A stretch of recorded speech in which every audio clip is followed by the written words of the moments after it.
गणेशा उठवी गणेशा उषकाल धारा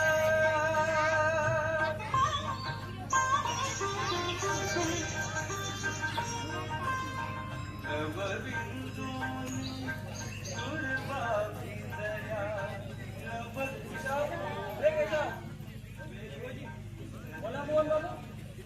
तुम्ही मला बोलावलं अहो मी तर तुमच्या माझा गुलाम आहे. अरे तुझ्यावर तर नाटकाचा परिणाम झाला दिसतोय. अहो नाही नाटक नाही तमाशा. अरे ते तपासून बाहेर आहे. सांग नाश्ता झालाय का?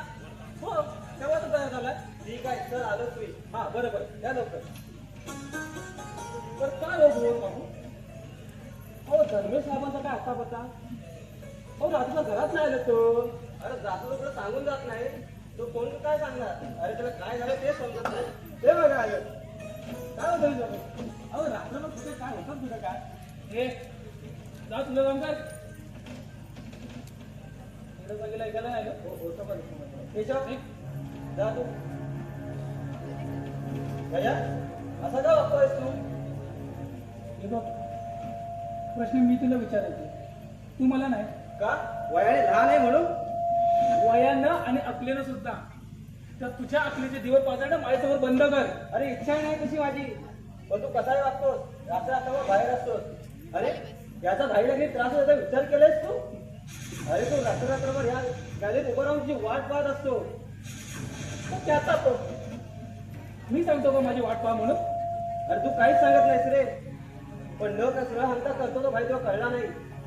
हे त्याचं नाही तुझं दुर्दैव आहे. मी कळलो का मी तुम्हाला नाही ना. माझ्यासमोर शानपणा करत जाऊ नकोस.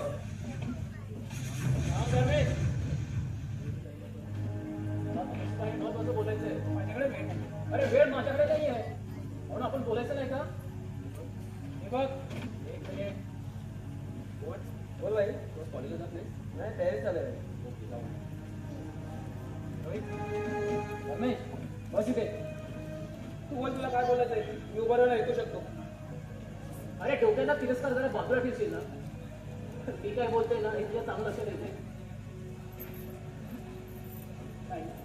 मला तुझे प्रश्न ऐकायचे नाही आणि त्याची उत्तरे द्यायची नाही.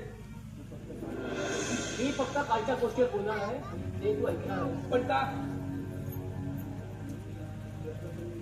अरे प्रश्न तर मी विचारच नाहीये कारण मला माहिती आहे तू काल कुठे होतास आणि काय करत होतास ते.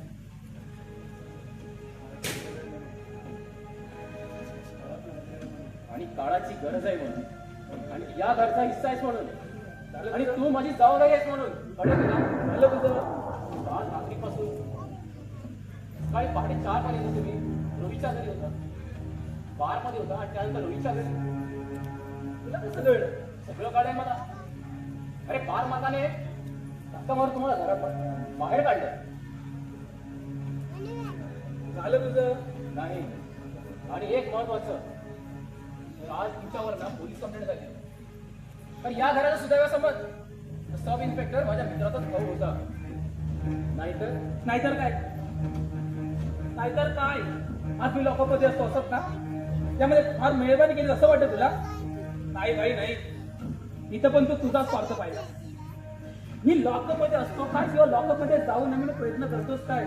फायदा तुझाच रे. मी नालायक कसा की रंगून सांगता असेल तुला. आणि त्यात नालायक भावाला वाचवणार त्याचा मोठा भाऊ त्याचा नजर मान ठरला असेल. अगदी आरामात पहा. अरे मीच मेसेज केलाय तो. काल पहिल्या दारूचं बिल भरण्यात पण तुम्हाला सुद्धा नव्हते आणि तेच 9,000चं बिल ना मी ऑनलाईन पे केलंय. यात पण माझाच फायदा नाही का. कुणी सांगितलं होतं. जर मी प्रॉब्लेम क्रिएट करू शकतो तर मॅनेज करू शकतो. अंडरस्टँड. अरे प्रॉब्लेम तर दूरची गोष्ट आहे तुम्हाला मॅनेज करायला शिक.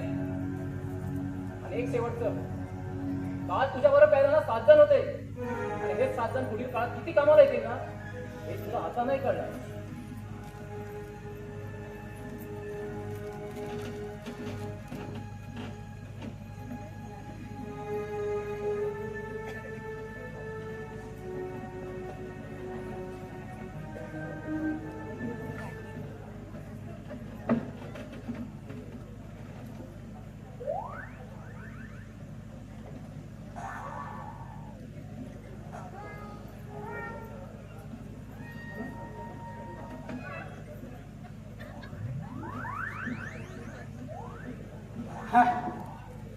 कोणच नाही बरोबर दे.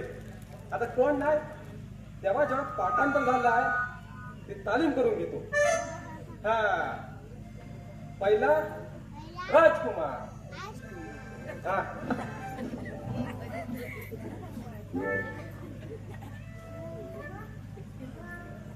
हा महाराजांच्या चरणी प्रणाम असो.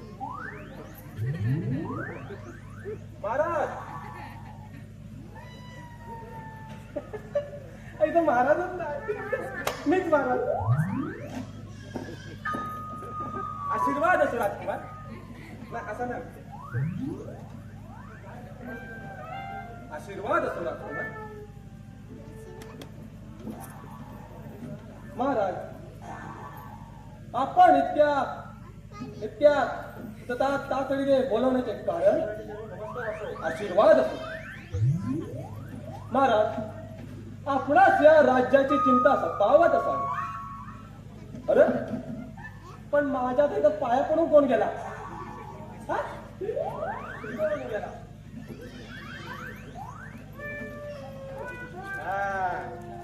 पास झाला असं भूमिकेत घुसला होता ना. हा.